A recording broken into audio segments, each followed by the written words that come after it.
Get 6 months of local news for just $2. You get unlimited access to the news and information you need to stay connected to your community. Visit inforum.com/subscribe to get 6 months of local news for just $2. You're listening to Plain Talk, the voice of North Dakota politics. I'm your host, Rob Port. If I sound distracted, it's because I've been busy covering this story all morning. I'm joined by my co-host, Chad Oban. He's right of center, I'm left of center, both sides of the political spectrum.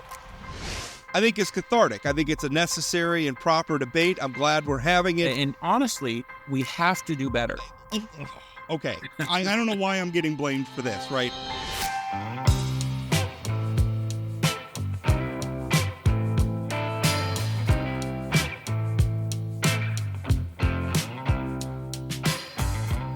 Welcome to Plain Talk, and today we're going to talk about an issue that we've talked about on the show before, which is our state's last redistricting, which has been caught up in the courts. In fact, the federal courts imposed a new district map on us on the premise that the map that the legislature produced did not sufficiently enhance Native American votes. Essentially, our friends at the Turtle Mountain Reservation wanted a different map. They wanted a district that concentrated Native American votes more into a singular district, and the courts agreed with them. But all of that, as it stands now, the Eighth Circuit has dismissed that lawsuit.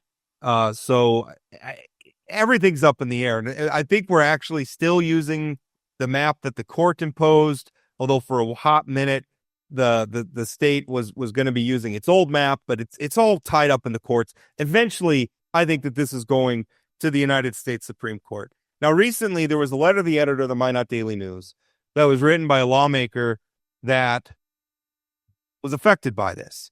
That's former state senator Judy Estenson. Her letter reads, "In 2022, I was honored to be elected by the people of District 15 to serve in the North Dakota State Senate. Representing my community was one of the greatest privileges of my life, and I worked hard to uphold the trust voters placed in me. My 4-year term was cut short, not by the voters, but by a federal court order. A lawsuit challenged the legislative district boundaries, claiming that the map ran by our legislature diluted the voting power of Native American communities. The court accepted that argument and imposed a new map after giving the legislature just 30 days to redraw the map at a time when the legislature was not in session, making compliance virtually impossible. Under that plan, the area near Spirit Lake, where I live, was removed from District 15 and combined with Turtle Mountain into a newly created District 9. At the time, District 15 was redrawn and filled through a mid-cycle election that was never supposed to happen. Until now, I've largely remained silent as this case worked its way through the courts, but I cannot be silent any longer. I am deeply frustrated that a judge's decision could undo the will of the voters who elected me in 2022. I am angry that a mid-cycle court order forced me from office, deprived District 15 of its chosen senator, and reshipped District 9 in a way that made it nearly impossible for me or any Republican to win." She continues, "My issue is not with the individuals who now serve or the voters who elected them. They acted under rules in place at the time. My concern is with the process that disregarded existing representation and injected race-based division into our political system." And I gotta say, Judy, that last line really resonated with me because I agree with it. I don't think that I don't think the courts have been helpful in this process. I think that the way the law, or at least the courts are interpreting the law, is unhelpful to a fair redistricting process. But anyway, I liked your letter. I wanted to get you on to talk about that as we're heading into another election cycle, 2026. Our legislative map's still in the air. I mean, we are halfway through the decade-long, period in between U.S. censuses that we do redistricting. Although I guess these days some states are doing it more often. We're halfway through, and our map in North Dakota is still not settled. Yeah, Rob, thanks for having me. I really appreciate it. One of the reasons that I wrote the letter after being silent while this has been going on is that I've been very frustrated that I keep reading articles that are from the tribe's perspective about how this is right and how it's going and how they need this to happen and stay the way it is. And I have not heard the state respond. I haven't heard Michael Howe, and I haven't heard the legislature defend the districting that they did when in 2021. And I think that it's really frustrating to not have them defend that the fact that I do not believe they intentionally diluted the vote at all. In fact, as you know, Turtle Mountain was very happy to have their district divided into an A and B. In fact, their then Senator Marcellet voted for that redistricting map. So I felt like it's like a one-sided story all the time, and there's another side to this story, and that is that there's not necessarily equal protection for those of us who are now a very, very small minority in this District 9. And of course, it is me as well, and I have lost my seat. So there's a lot of things happening, and you're right, it's all up in the air. But I think that hopefully we're going to get some responses. I'm not sure if you're aware of the Louisiana case that's being set to be heard this fall in the Supreme Court. So there is a redistricting case that was heard last March, and then the courts held it over to the fall, and they're looking at getting more information from the two sides on what they think is happening with the 14th and 15th Amendment. And I'm not a constitutional a lawyer, so I don't want to say anything incorrectly, but I actually went back and reviewed all of those. These things have been disputed and argued by lawyers, by intelligent people who know the Constitution for years. And I think the courts are sort of tired of the litigation, and I think they want to settle something. So this Louisiana case is going to be something to watch. It was very similar to ours. The case was brought forward. They had to do a really goofy, if you think our map is a little goofy looking, you should see Louisiana's, to sometimes try to make effort to actually get the minority to be able to win. And I think the problem with that is that, Rob, I don't think all white people vote the same, and I don't think all Black people vote the same, and I don't think all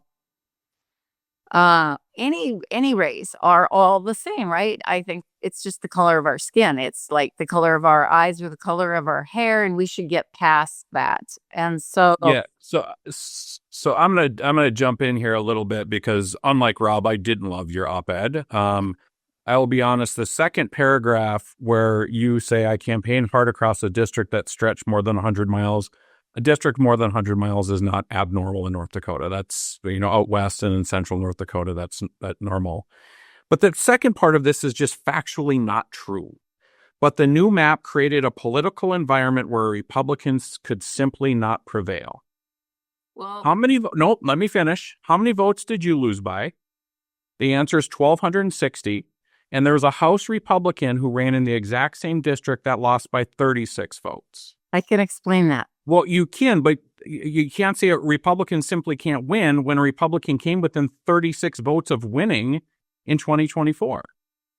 Well, I'll tell you, it's complicated. I looked at all the numbers again, just like you did, and I think what's really interesting is, number one, what made it really, really hard, I want you to know, is number one, I found two what I consider to be excellent Native American candidates, so that if color mattered, that maybe we could still prevail. So a Republican could prevail in that district then.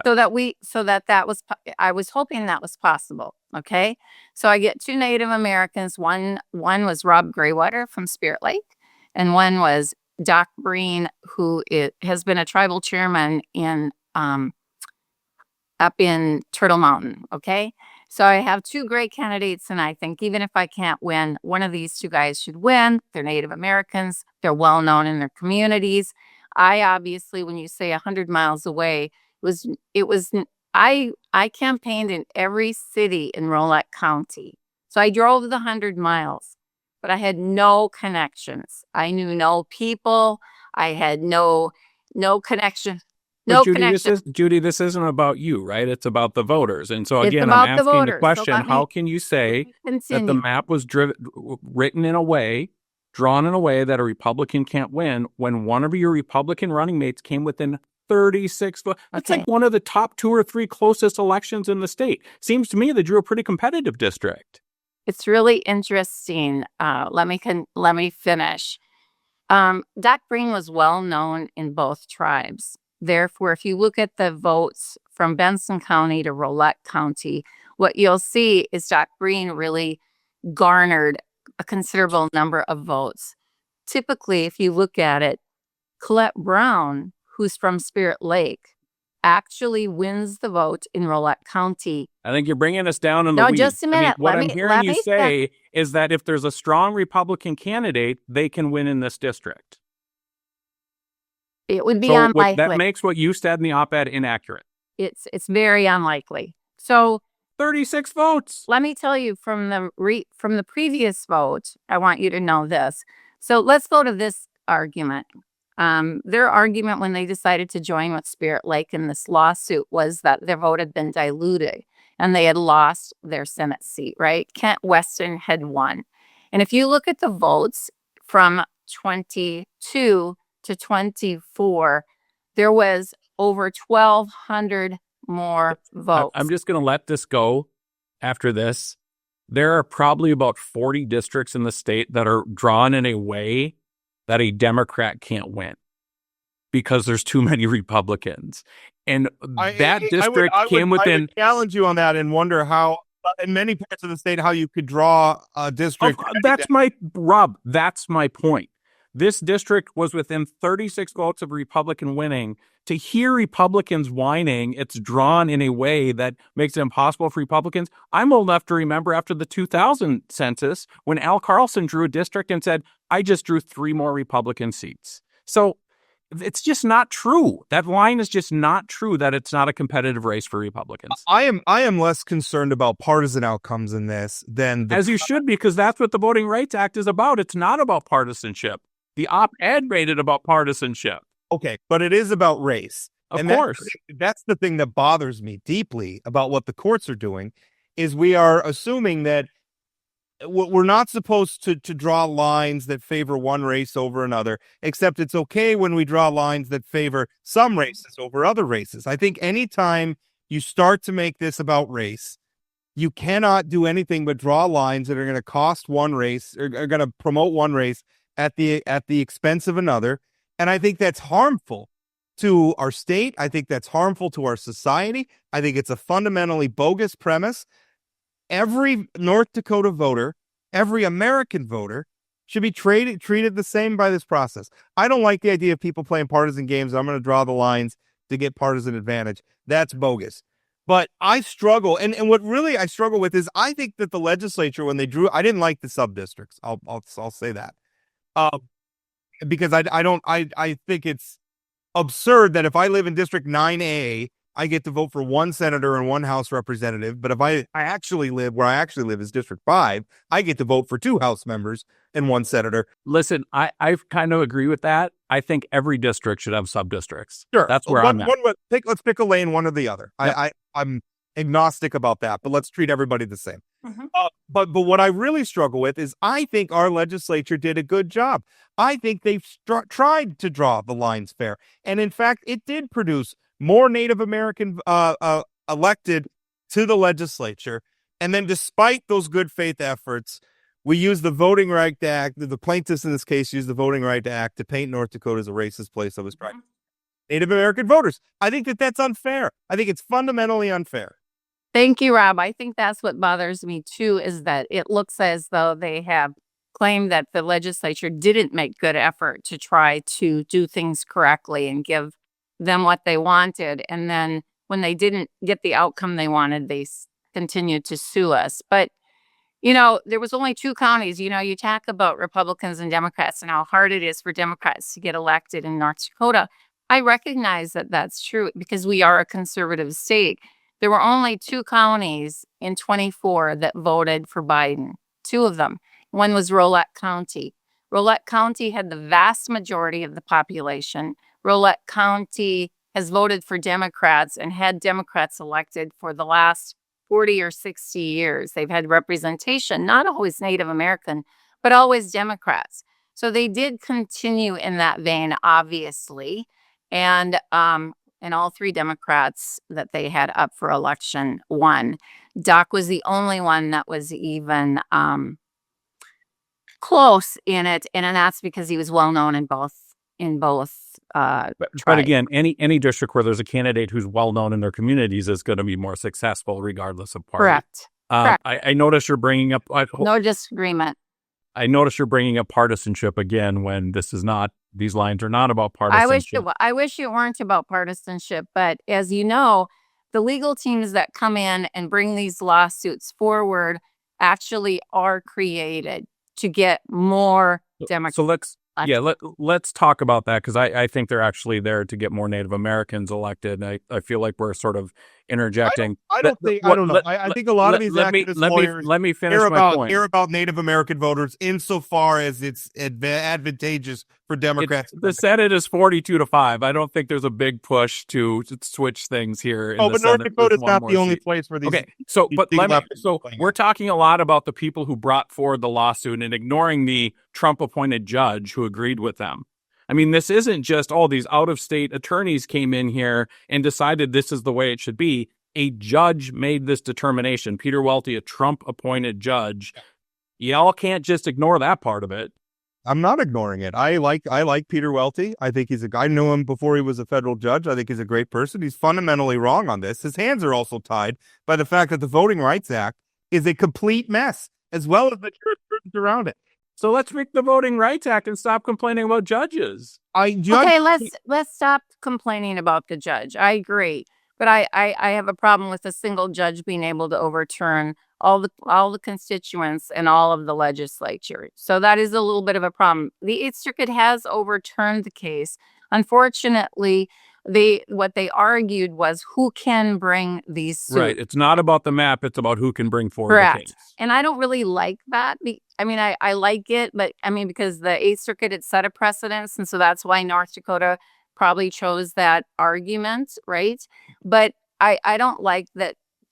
Fundamentally, I'm with Rob, and I just think race should no longer be a factor at all in districting. It just shouldn't. But that takes us potentially back to Jim Crow era sort of laws where that's why we have that's why we have the Voting Rights Act, right? I mean, after the last census, the lines were drawn and the map that got thrown. It was the first time in 50 years North Dakota didn't have a Native American senator, while Native Americans are 10% of the state. Do we think North Dakota is properly representing Native Americans if we don't have any senators that are Native American? You're talking about one. I think Senator Marcellet might have won re-election if the tribe hadn't switched their tribal election away from the state election. Correct. I think that had more to do with Senator Marcellet losing than any of these other facts. I think that was a very hyper-local issue why he lost that election, and it didn't have anything to do with any of the stuff that we're talking about. One thing that in terms of the Voting Rights Act and the courts and everything, I don't think it's okay to draw a district that enhances the voting power of white people. I think that's fundamentally wrong. But I also don't think it's okay to draw a district that enhances the voting power of Native Americans. I think that's fundamentally wrong too. If you believe one is wrong, I think you have to believe that the other is wrong. But that's what the Voting Rights Act compels us to do. And the solution to this, I think, is legislation.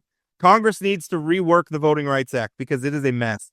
The Republicans have control of both chambers and the president. Fix it. Yeah, they can't even keep the government open right now. So that's a pretty tall order. All right. Judy's become a spectator, and Chad and I. I really enjoy listening to the argument. Obviously, I'm more with Rob. I don't think that there's any fairness in looking at color as you make these districts. If you look at the fact that he doesn't want to make it partisan, and I'd like to not make it partisan either, but the evidence is that they were one of two counties that voted blue in North Dakota in the last election. So there is a partisanship there. There is a thoughtfulness. I think it's changing. I want you to know that at Spirit Lake, it was not um I I don't know if I want to say partisanship, but it wasn't racial. They actually elected the 3 Republican candidates in the Benson County. So I mean, it does matter. And it will take years, I believe, for people to start to actually analyze what their politics is. But we all know for years, the minorities have voted Democrat. So I would just say it's easy for 3 white people to stand on here and say that racial representation shouldn't matter. And I think it's important, again, that we have a wide spectrum of perspectives, be it young people, be it old people, be it women, be it people of color that are representing the whole state in the legislature. And so I think that's an important thing to take into consideration. Again, we've got some privilege here on this call, not understanding what's happening with people of color. So I'll leave it at that. I think as intelligent people, we can understand that nobody should feel marginalized by these jurisdictions.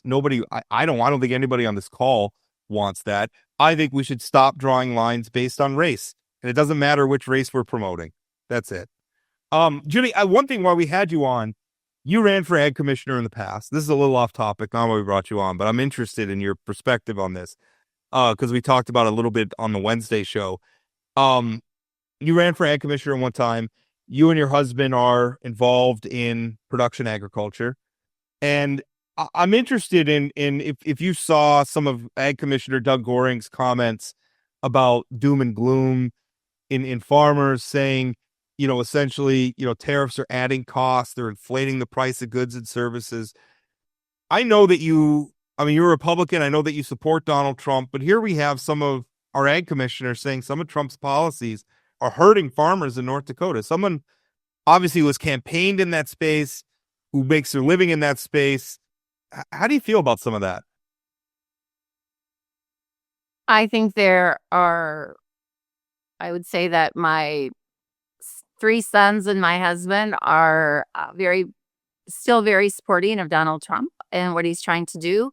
I think they too are waiting to see what the final outcome of all this is.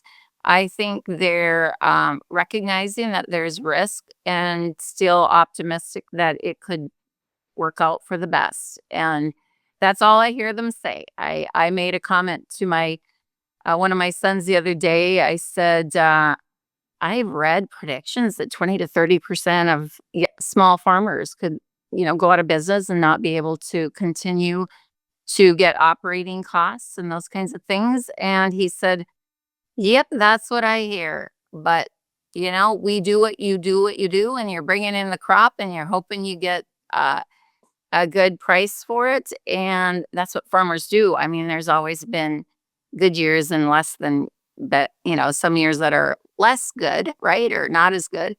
And you continue on. And I think that that's their attitude, is that we'll wait and see. We're going to have to just wait and see. Just like Doug Goring, you can see some problems, but it doesn't really show you the end result, right? And I don't think anyone really knows what the end result will be of all these tariffs. I certainly don't.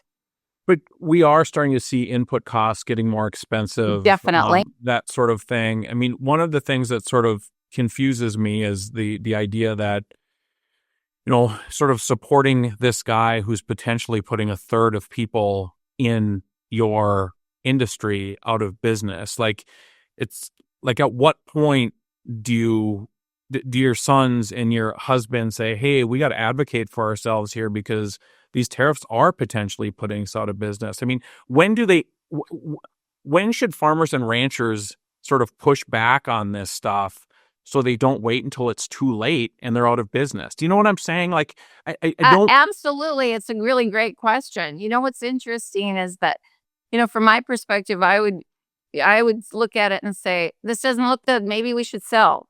Maybe we should get out of this business, right?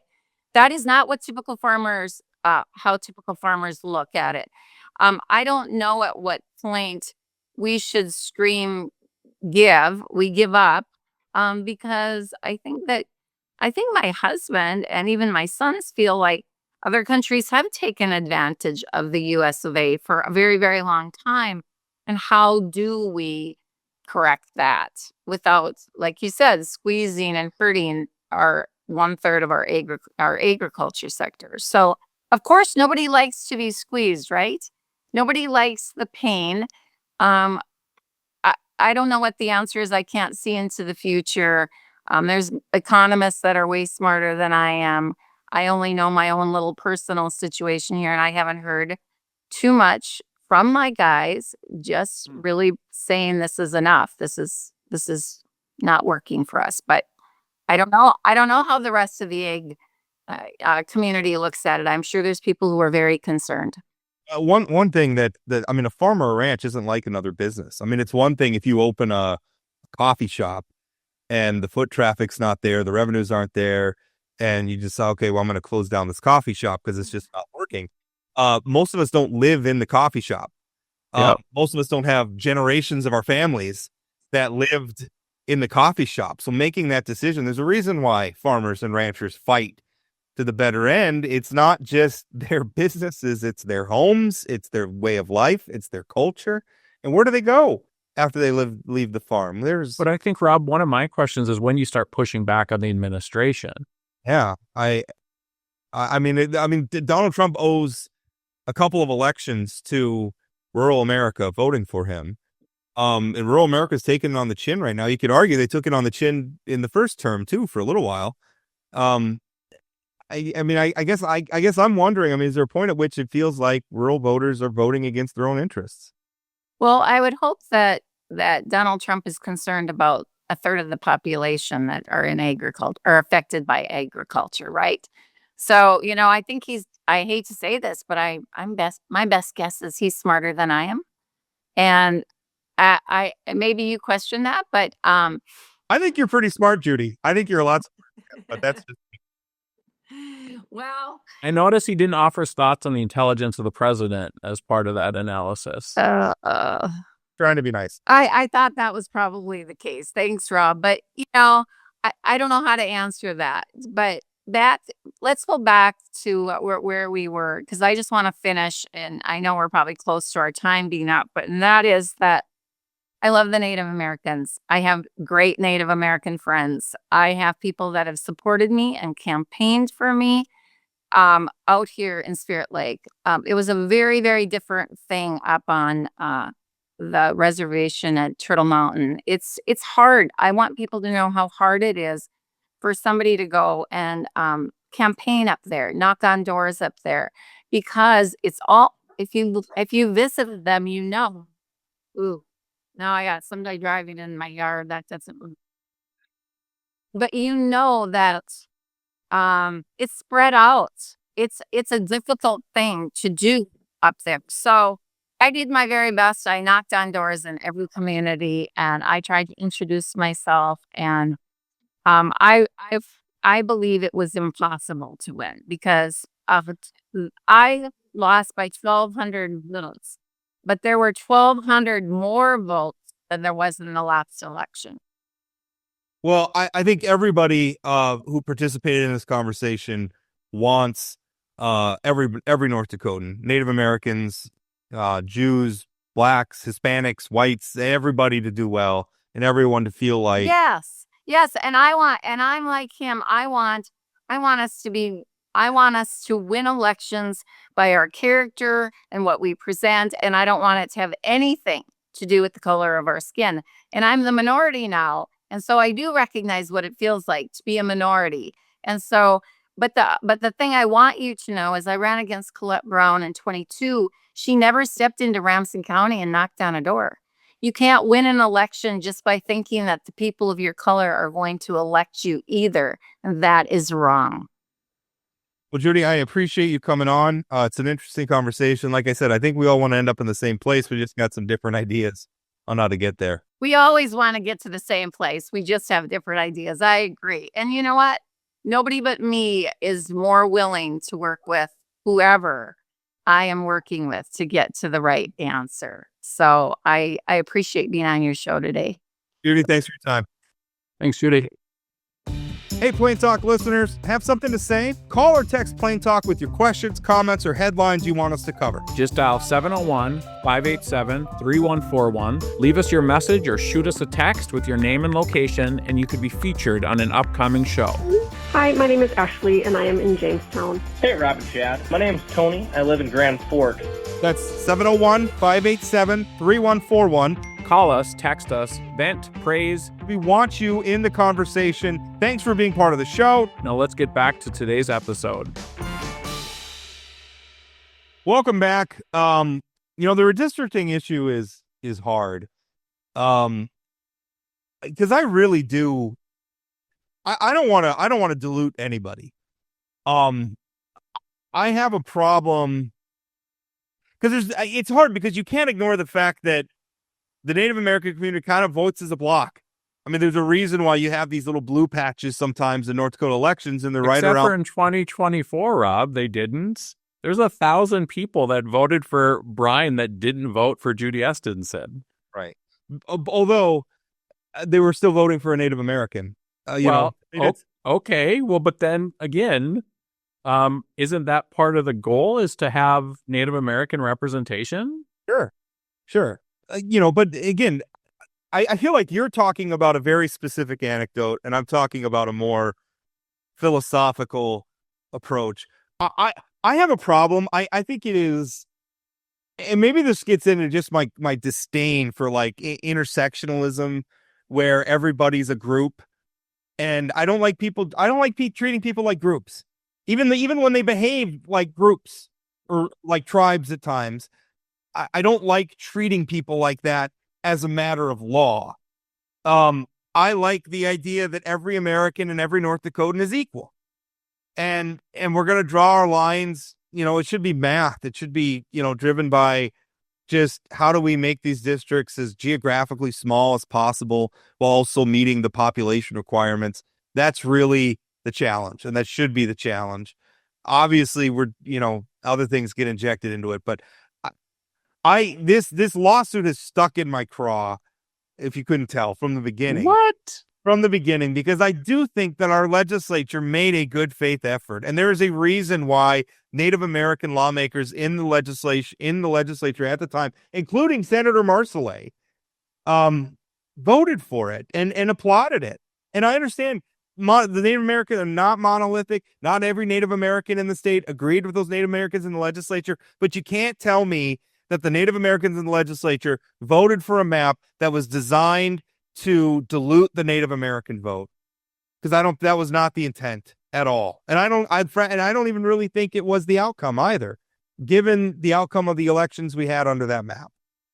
So here's the first thing I would say is middle-aged white woman should not declare that she's a minority because she was drawn into a legislative I think map. She worded that a little awkwardly. Yeah. Yeah. Well, I worry that that's not the way we should look at things. I think we should be applauding the fact that we had 5 of the 6 candidates in District 9 were Native American. And I think the fact is, if we start electing Republican Native Americans to the legislature, that's probably a good thing, that it's a little bit more bipartisan from those communities. Again, I think 5 of the 6 folks running as Native Americans is a good thing.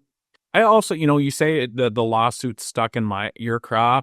What's stuck in my craw is the way that this op-ed was written as a woe is me, I'm a Republican, and this district is unfair. Well, I mean, as long as redistricting has been around, Rob, one party or the other has been drawing districts that are unfair. Just the fact that this one went to a lawsuit, somehow we're supposed to feel bad. And again, she's the one that framed this as a Republican can't win. A Republican can't win. I think what she was saying is a white person can't win. The problem with it too is fairness is subjective. And I would argue, like I made the argument about, you can't, like, if we're going to make it about race and you try to promote one race interest, you end up doing it at the expense of another race's interest. And that becomes very, very hard. I would argue the same thing is redistricting. Because, you draw the lines in such a way that hurts one lawmaker's chances. Well, you're enhancing another lawmaker's chances, and that's just the way the math works. They're going to have winners and losers, and the losers are going to think it's unfair, and the winners are going to think it's fair. And time rolls on, and it doesn't matter who does the map. We can have an AI algorithm doing the map, and the losers would still think it's unfair, and the winners would still think it's fair because we're humans, and it's a human process, and that's it. In the history of redistricting, the majority party has created a bunch of 55, 45 districts that help their party rather than having 55, 45 districts that help the other party, right? I mean, that's what you do. You manipulate things around the edges to create a majority of districts that support you. It doesn't the majority party no good to have 95-5 districts because, right? You want to create 60-40, 55-40. But again, I mean, this is going to go through the courts. I mean, I think what the Supreme Court is going to hear is, does an individual have the right to sue, to bring litigation against a map? We're going to find that out. I think we're in this sort of weird time.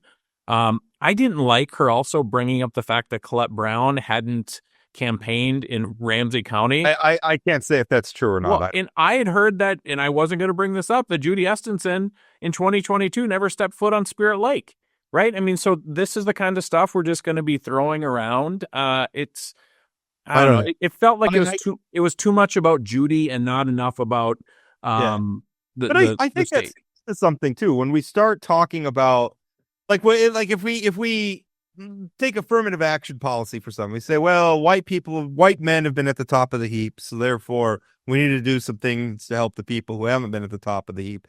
And you talk about it in the aggregate, and that makes sense. But we experience it as individuals. Yep. So now all of a sudden it's you've got a white kid from Appalachia who came out of poverty, who's being told, because all these men who you had, all these white men who aren't you, who came well before you, who are now well established in life, because they had privilege, we're going to move you down to the bottom of the heap. That feels unfair to that individual.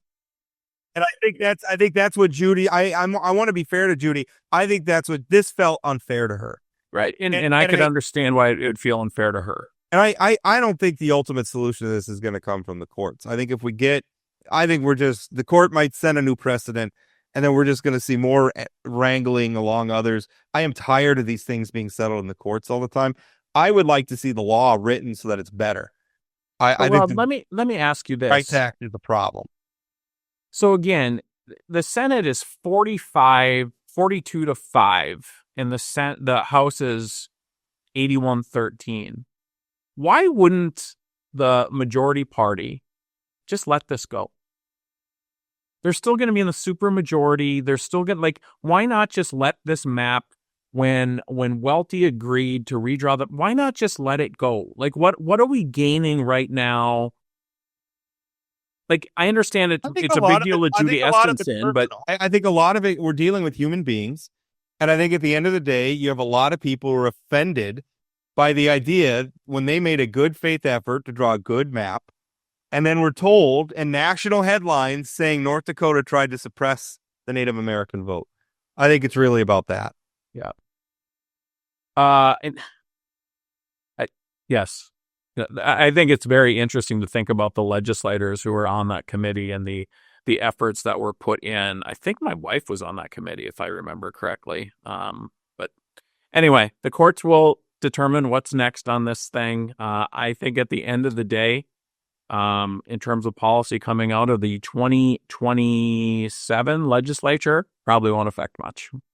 No, none of this is going to affect But much. what's fun is you and we're really fighting over the principle of the thing. Yeah, no, for sure. And it's a fun thing for you and I to fight about because sometimes we agree too much, so it's fun to fight. We need to remind the audience that we come from very different perspectives on the ideological scale. The problem is we have all these other things going on that make Chad and I's differences feel very small. Yeah. We have Trump. Right. all these other things that are happening. Speaking of things that are happening, we had a guest on before I went on vacation for my daughter's nuptials, which by the way, we sort of got cut off when we started to talk about that because Steve Forbes was excited to talk to us on a Wednesday. Everything went great. It was a wonderful ceremony. I cried a whole bunch. It was really, really good. We had a lot of fun. But But I wanted to talk a little bit, we had Dustin McNally on the show. Now, people remember he was chosen in District 42 to be the replacement for Representative Emily O'Brien, who went to work for Governor Armstrong's administration, the Department of Health and Human Services. So that created a vacancy. The District 42 Republicans were obliged by state law to fill that vacancy. They chose Dustin McNally, which was kind of a surprise because the populist MAGA wing of the party has been winning a lot of those district fights. McNally won. After that, subsequent to that, and I think I'm the only person in the media to write about it, and maybe because it's such a picayune issue, Brandon Pritchard, who now lives in District 42, former state lawmaker, now works for this organization, Citizens Alliance of North Dakota. They're based in allegedly going to law school at UND. Allegedly going to law school at UND. I have not confirmed that. He previously claimed to be going to law schools. He didn't actually attend. So anyway, he sent out a press release from Citizens Alliance of North Dakota calling on McNally to resign. And what he found was apparently did an open records request for McNally because Mr. McNally is a engineering professor at the University of North Dakota. And did an open records request for his emails. And what he found is an email of sort of talking points or sort of an outline of a platform or a speech or something that Dustin had written in his work Outlook and then emailed to himself.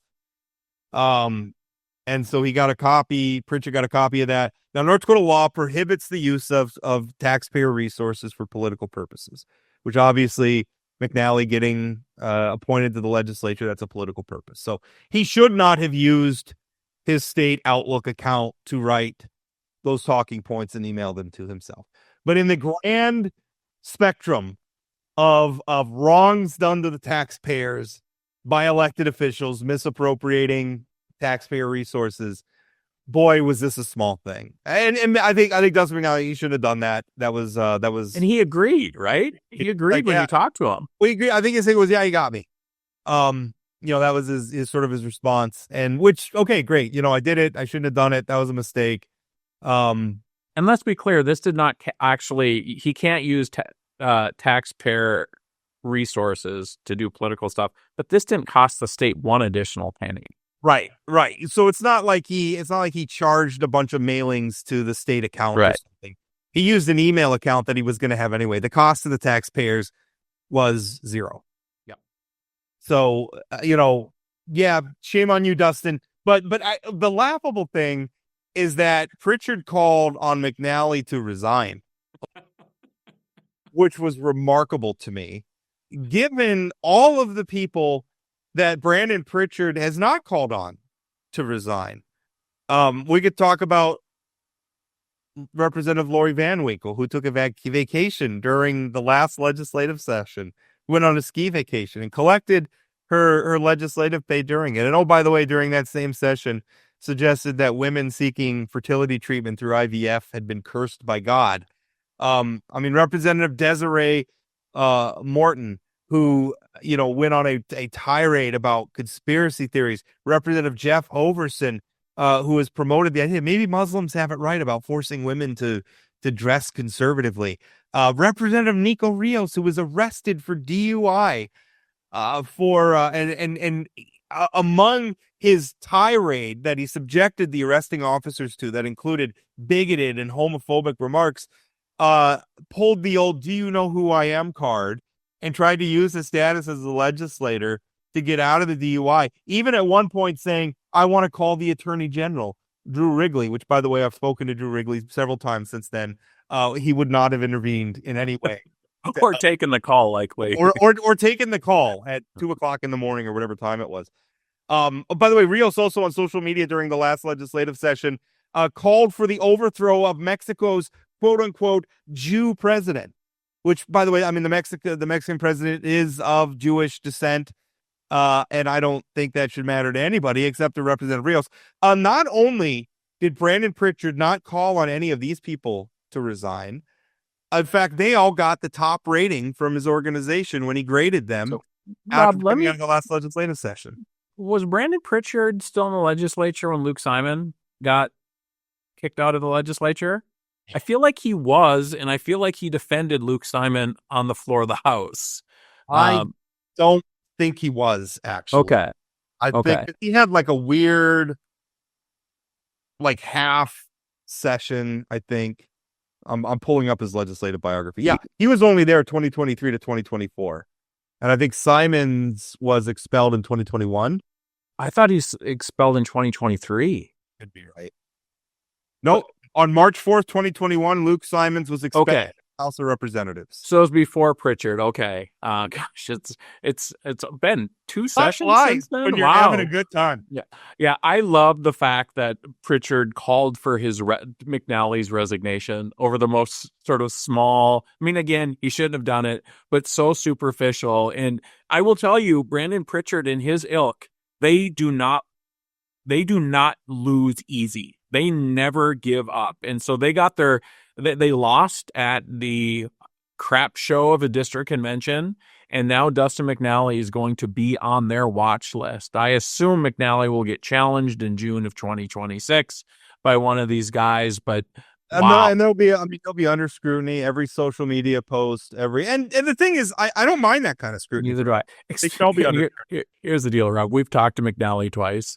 This isn't exactly some flamethrower sort of posting a bunch of exciting stuff on social media kind of guy. Exactly the sort of boring, policy-focused lawmaker that we've been calling for. I don't want bomb throwers. I don't need Dustin McNally to entertain me. As good, I mean, don't get me wrong. When politicians do weird stuff, it's good for my livelihood. It gives me a lot to write about. I am speaking against interest when I say this. I would prefer them to be boring. Yep. Well, and you just look at Dustin McNally, and maybe I'm misreading the whole situation. He doesn't seem particularly unethical either, but who knows? I maybe wouldn't have said Jason Doctor was unethical either. And listen, if we had covered something about Dustin McNally, that's truly a problem, and not him, using the state outlook to draft some talking points and costing the taxpayers exactly nothing. You're going to call him out. I will call him out. I would absolutely write that story. And the other thing is pull up this clip of me saying, hey, look at him. He's a nice guy. He couldn't do anything wrong. Yeah. McNally, you're on notice. I think, yeah.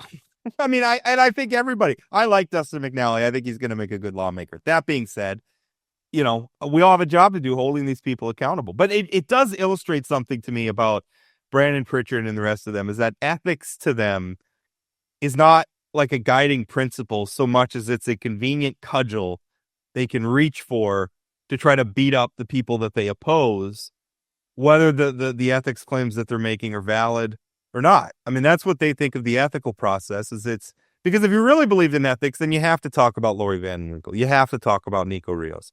I think particularly Van Winkle. I mean, she essentially stole a week's worth of pay by not showing up, right? I mean, it's not the word I would. I mean, you didn't do anything illegal. Yeah, but okay, maybe she didn't do anything illegal. I think if you're somebody, well, by the way, she is somebody who routinely votes because the legislators, they excuse absent members at the end. Right. If you're not excused, you don't get paid for that day, and so she routinely votes against excusing other members of the legislature, a lot of times who are missing because of family events like a wedding or health issues or pregnancies. She votes against excusing them consistently. Several sources in the House. Usually it's a voice vote. Rob, let's be clear. If somebody works in the Public Service Commission or any other state agency and they just don't show up to work for a week and they don't get paid unless they take annual leave. Right. Or what if there's an employee who just comes there and just sits there for a week and doesn't do anything but collects their paycheck? I think that's sort of stealing from your employer. I'm not defending it. Yeah, for sure. I understand. I'm just saying she didn't do anything illegal, but boy, if she had some integrity, she would have given up that pay. And by the way, we could talk about Brandon Pritchard himself, who raised money for Citizens Alliance for an organization. The organization he actually had people donating to was called NDYR, North Dakota Young Republicans, but then transferred all the money out of the North Dakota Young Republicans Fund into Citizens Alliance. And I had donors telling me, I want my money back. Quoted them on the records. I want my money back. Because I feel like it was a bait. Did they get their money back? Oh, I don't believe so. I have not. Let me say, Rob, right here and right now, that if Brandon Pritchard hadn't got lost his last election, I would be calling on his resignation for all of this stuff. But he's got nothing to resign from, so therefore we can't do that. For all we talk about Brandon Pritchard, I mean, he is good at getting himself attention. Oh, so good. Just being an unconscionable troll. Yep. His track record in terms of influencing the flow of North Dakota politics is negligible. Sometimes I wonder why I talk about him so much, other than the fact that he's hard to ignore. But what impact has he really had? I mean, you look at the last election and the primary last year during the 2024 cycle, and he had a slate of, what was it, like 18 candidates that he was pushing? Including Brandon Pritchard. And almost all of them lost. In fact, I think including Brandon Pritchard. I think the only ones of the people that he backed that won were already incumbents. All the challengers he backed lost. I mean, he got his rear end kicked. And so I mean, there may come a point where even people who are supportive of Brandon Pritchard's worldview about moderate traditional Republicans are going to wonder, is this the guy that we want? Because what is he accomplishing? He's not accomplishing anything. Well, he's very good at failing forward. There's no doubt about that. But in terms of you deciding if you should write about him, the problem is he does stuff that's so interestingly ridiculous that it's hard to ignore because it's so ridiculous. It's entertaining. I'll give you that. Hey, we wanted to finish up the show. We got a text. And by the way, if you ever want to send us text, leave us voicemail, 701-587-3141. Tony from Grand Forks says, "Hi, Rob and Chad. I was listening to episode 640 with the governor, and some of his comments reminded me of Grand Forks Herald article I saw the other week. I appreciate he said that it's government's responsibility to ensure that power consumption costs aren't passed on to residential ratepayers and that we have enough energy for these data centers. I'm worried that's not the case. Sometime before the 15th, Xcel Energy requested a 19.35% rate increase, the largest in over a decade. In testimony documents, they cited the need to charge North Dakotans more for electricity due to new energy infrastructure projects and expanded operations. Public Service Commission already approved an interim increase of 11.88%, pending approval of the full 19. It sounds like we don't have the energy capacity for these data centers, and that the government has been unable to curb these rate hikes. Would you guys be able to talk about that and maybe provide some more details regarding these cost increases?"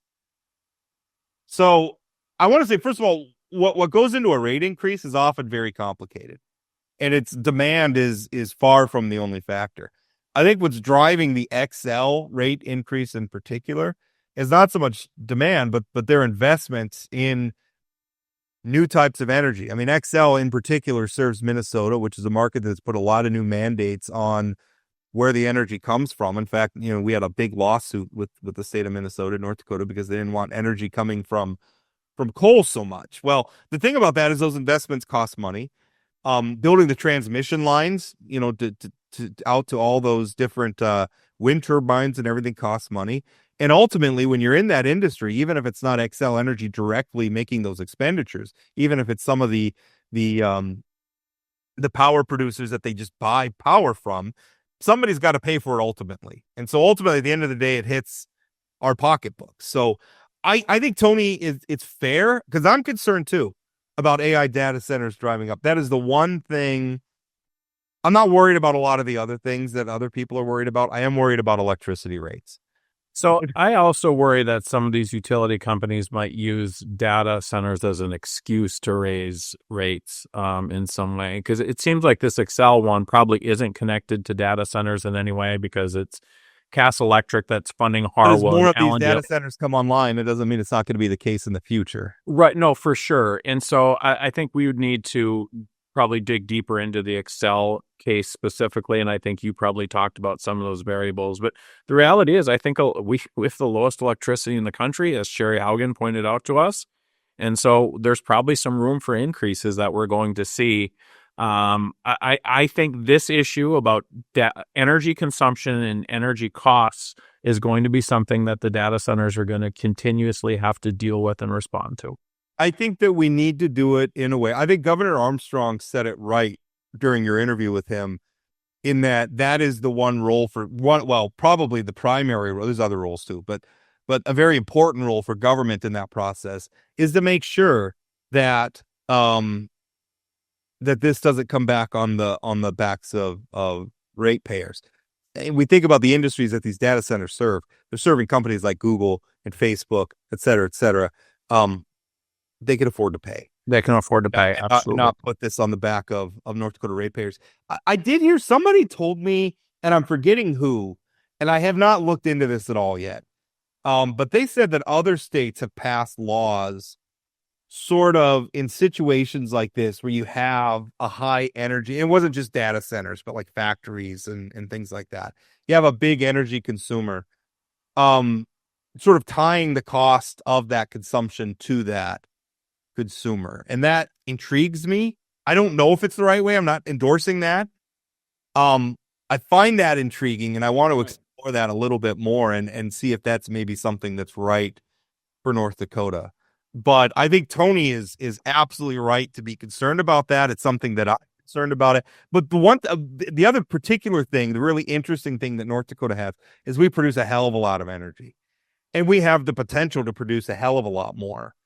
And North Dakota, maybe unlike some other parts of the country, has the ability to maybe bring some of these data centers online and just keep prices where they are just by just ramping up production. Yeah. Well, and I think, the interview we had with Justin Kringstad talking about Bakken East and getting natural gas over to the eastern part of the state to accelerate some of their energy production so we don't have to bring it down from Canada and other places. I think there's some stuff in the works here. But again, I wouldn't trust a bunch of politicians and utilities saying, don't worry, your rates will never go up. I think you have to stay on I think that. you have to hold them accountable. I have to say, if rates start going up, then, what are we going to do? Heads have to roll figuratively. Yeah. I hate that we live in an era where I have to make it clear that I'm not literally calling for the decapitation of. Yeah. No, it's important that you do, though. You do point that out. Hey, Rob, I just have to say it's good to have you back this week because last week, being in the captain's chair, it's a different role.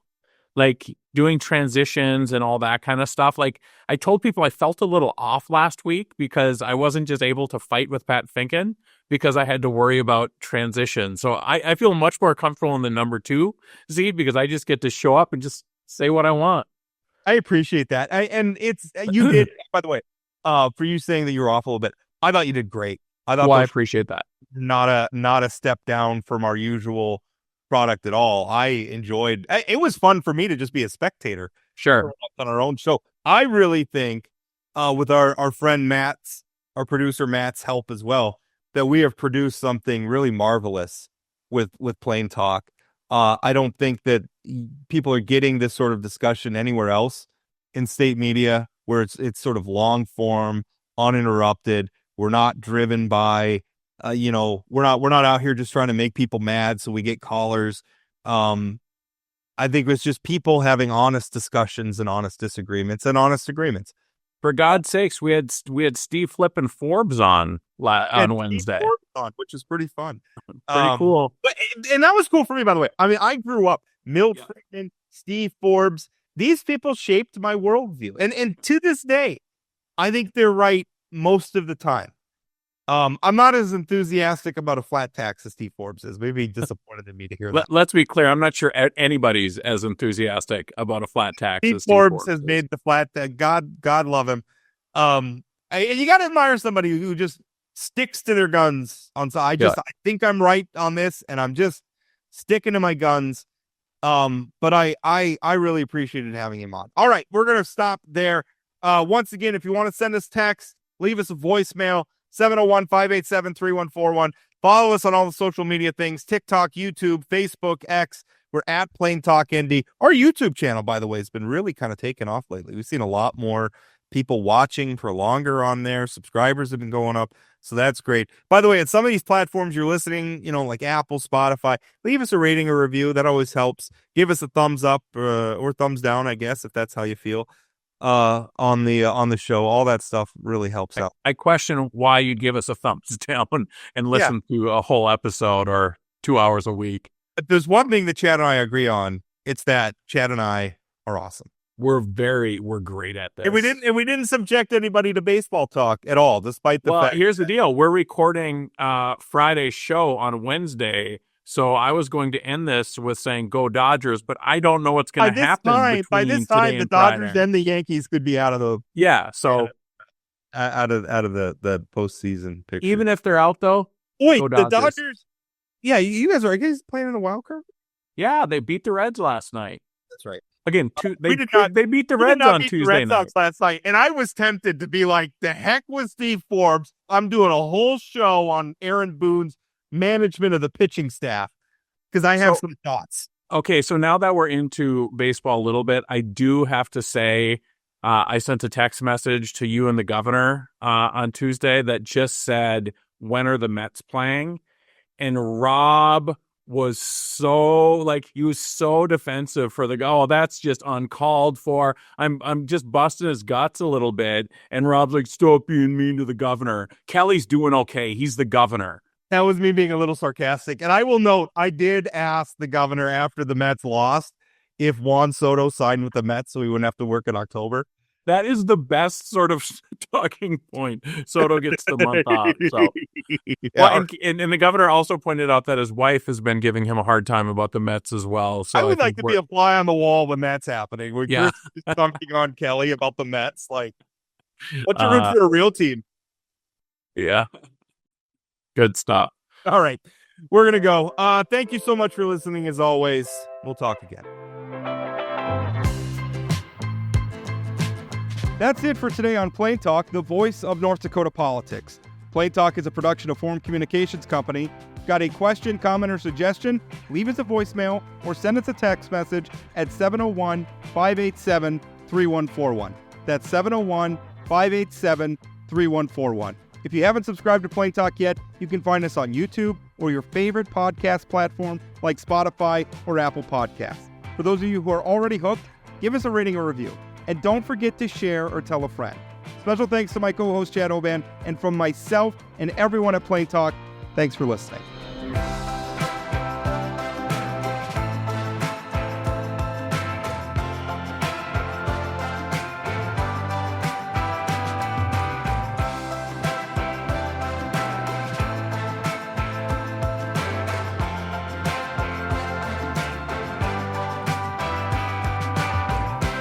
I feel like we're sort of interjecting. I don't know. I think a lot of these activist lawyers let me finish my point.